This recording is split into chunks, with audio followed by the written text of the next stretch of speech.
की समझ थोड़ी बहुत सब में होती है, पर ईश्वर को मान लेना ये बहुत मुश्किल काम है। और जब आप ईश्वर को मान लेते हैं तो आप स्वयं व सर्वसमर्थ परमात्मा हो जाते हैं।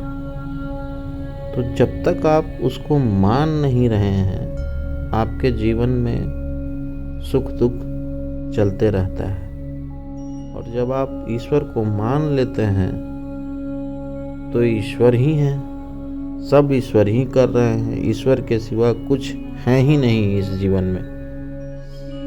तो आज हम ईश्वर के उस चीज को समझेंगे जो कि जितना समझा जाए उतना ही हमारे लिए लाभदायक है। तो हनुमान जी जब जाते हैं लंका, तो हनुमान जी खुद से पकड़ा के जाते हैं रावण के पास।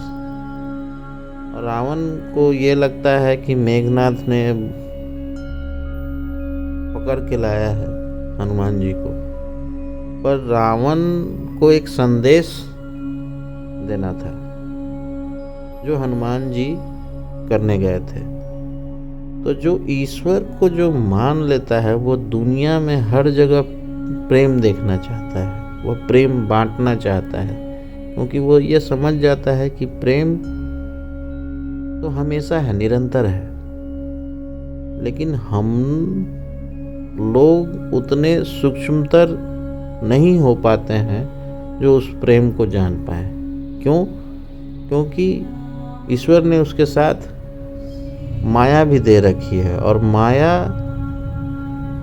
उसी को समझने के लिए दे रखी है, लेकिन हम उसको न समझ के उस माया में रह जाते हैं। समझ सब में होती है, पर उसको मानना बहुत कठिन है। और अगर आप मान लेते हैं, जो कि एक न एक दिन हर जीव जंतु सबको करना है, आपको इच्छा से परे जाके और ईश्वर को मान लेना है कि ईश्वर तुम ही हो सब चीज। और जैसे ही आप ये चीज पे स्टैंड करने लगते हैं, the moment you reach in state of bliss, and the state of bliss is God. तो हनुमान जी जब वहां जाते हैं तो रावण को कुछ पंक्तियों से समझाते हैं। आज मैं उन्हीं पंक्तियों पे फोकस करके और अध्यात्म की कुछ बातों को खुद भी समझने का कोशिश करूंगा, और इसके थ्रू आप लोगों को भी थोड़ा सा समझाने का कोशिश करूंगा। तो सुंदरकांड की कुछ पंक्तियां हैं। राम चरण पंकज उड़ धरहु, लंका अचल राज तुम करहु। ऋषि पुलिस्त जसु विमल मयंका, तेहि शशि महु जनी होउ कलंका। तुम श्री राम जी के चरण कमलों को हृदय में धारण करो और लंका का अचल राज्य करो। ऋषि पुलस्त जी का यश निर्मल चंद्रमा के समान है, उस चंद्रमा में तुम कलंक न बनो। ये हनुमान जी रावण को कह रहे हैं कि तुम ऋषि पुलस्त के कुल से आते हो, तो उनके कुल में कलंक नहीं बनो।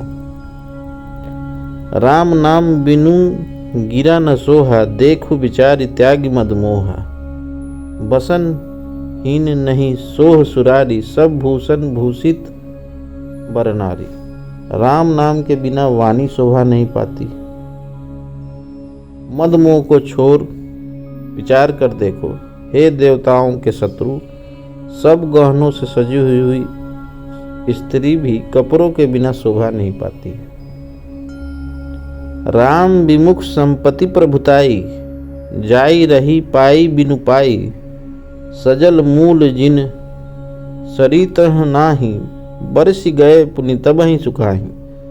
राम विमुख पुरुष की संपत्ति और प्रभुता रही हुई भी चली जाती है, और उसका पाना न पाने के समान है।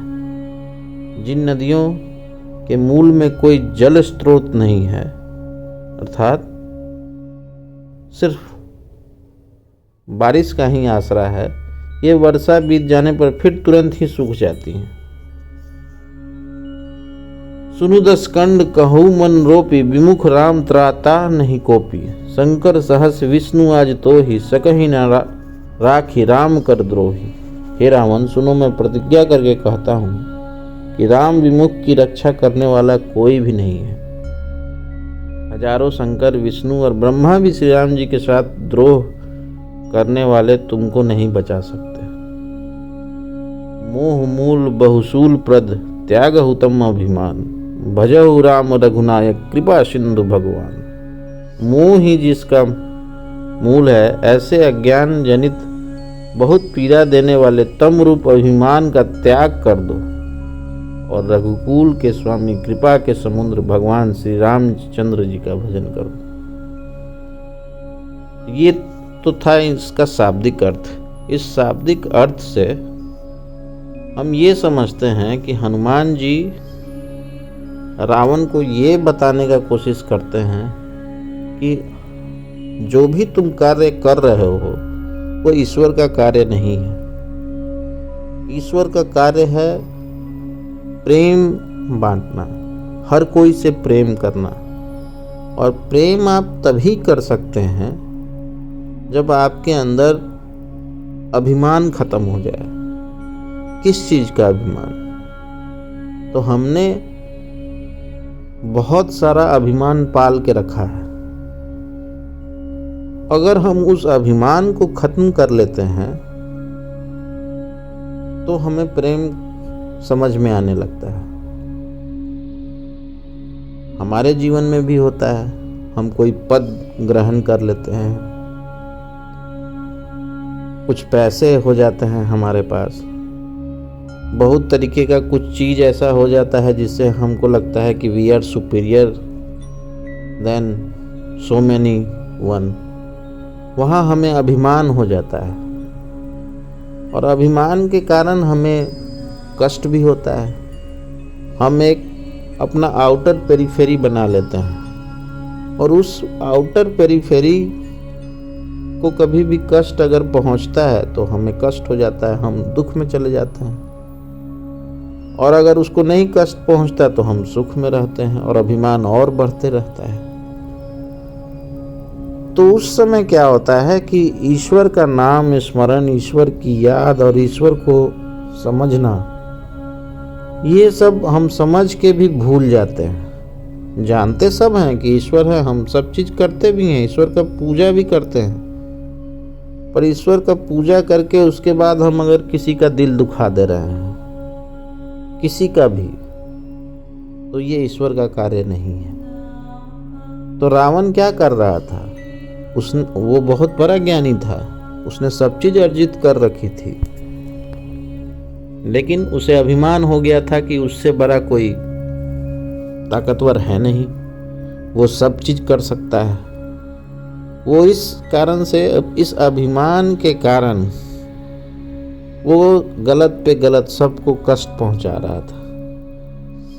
तो हनुमान जी उसको उस समय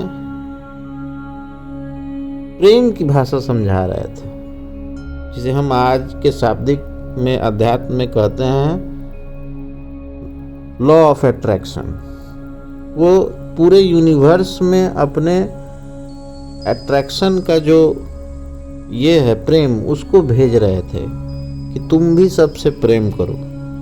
तुम समझो कि तुम ईश्वर के अंश हो तो तुम भी ईश्वर ही हो ना। तो ये सब चीज त्याग दो, ये माया के फेर में मोह, माया, लोभ, अहंकार, ये सब त्यागो और सिर्फ ईश्वर का स्मरण करो।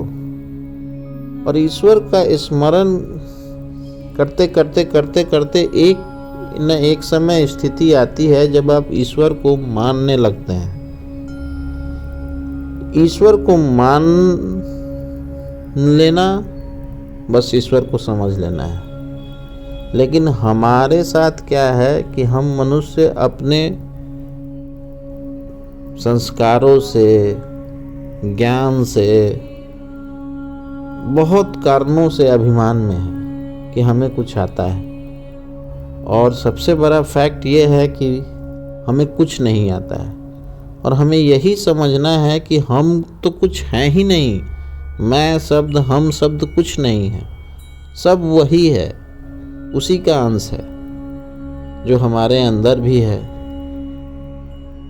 तो हनुमान जी रावण को ये समझा रहे हैं, और रावण इस चीज को समझ नहीं रहा। लेकिन हनुमान जी का कार्य था कि चाहे कोई भी आदमी हो, अगर मैं ईश्वर का सच्चा भक्त हूं तो मैं एक न एक बार, कोई भी मेरे आगे रास्ते में कोई भी आदमी, बुरा से बुरा और अच्छा से अच्छा कोई भी आता है, तो मैं उसे ये बताने का कोशिश जरूर करूंगा कि तुम भी ईश्वर के अंश हो, ये बात समझो। तो अध्यात्म यही करता है कि हमें इस बात की जानकारी देता है कि हम सब ईश्वर के अंश हैं। हम यहाँ हमेशा आनंद में रहने आए हैं, प्रेम करने आए हैं, प्रेम बांटने आए हैं। यहाँ दुख का कोई कारण नहीं है, सुख का कोई कारण नहीं है। हम तो हमेशा से आनंद में हैं।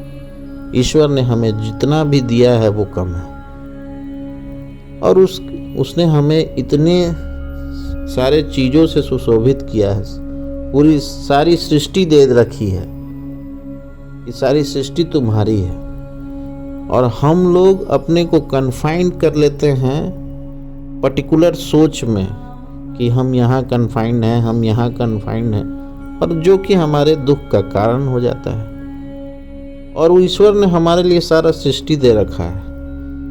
तो अगर हम जान लें कि हम उसके अंश हैं और पूरी सृष्टि मेरी है, तो हम किससे लड़ेंगे और किस पे अपना अधिकार दिखाएंगे? सब तो मेरा ही है, क्या करेंगे लेके?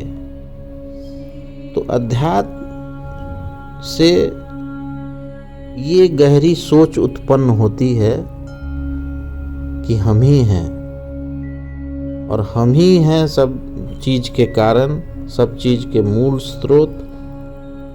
और जो वो हम शब्द है वो और कोई नहीं, वही ईश्वर है जो हमारे अंदर व्याप्त है।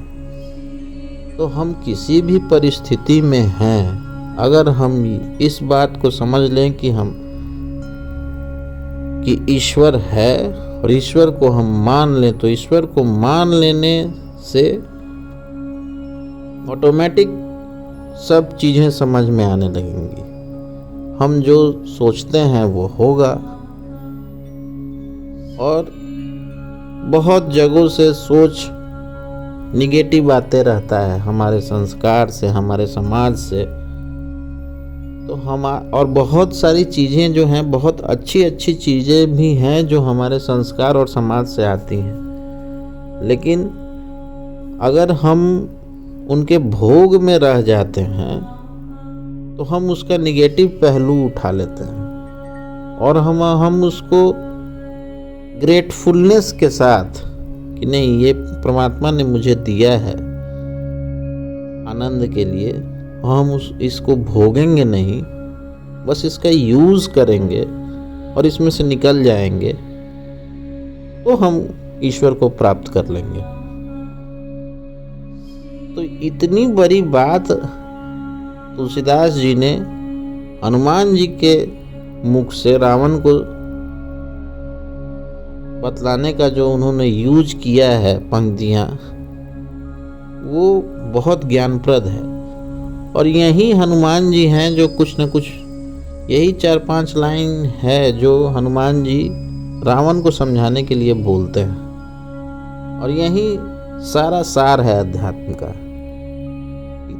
तुम्हारी परिस्थिति कैसी भी हो, तुम राम नाम नहीं छोड़ो। राम नाम ईश्वर का नाम है। तुम उसका भजन करो, उसका स्मरण करो, तुम उसका नाम जाप करो। अपना जो भी कार्य कर रहे हो हमेशा स्मरण प्रभु को करो, तो तुम्हारे अंदर से जितना भी व्याप्त, जितनी भी बुराइयां हैं, वो खुद ब खुद निकल जाएंगी। तो आज मैं यही गुजारिश करूंगा कि परमात्मा हमें इतनी ताकत दे कि हम हमेशा उसको मान सकें, हमेशा उसके मान को सम्मान में बदल दें, इतना मान करें कि हम उसके मान को सम्मान मिल जाए, और सम्मान मिलते ही हमारे अंदर जीवन में हमेशा आनंद आ जाए। तो आज के लिए बस इतना ही। ओम हंग हंग हनुमंते वायुपुत्राय पंचमुख हनुमते नमः। ओम हंग हंग हनुमंते वायुपुत्राय पंचमुख हनुमते नमः। ओम नमः शिवाय। जय श्री राम।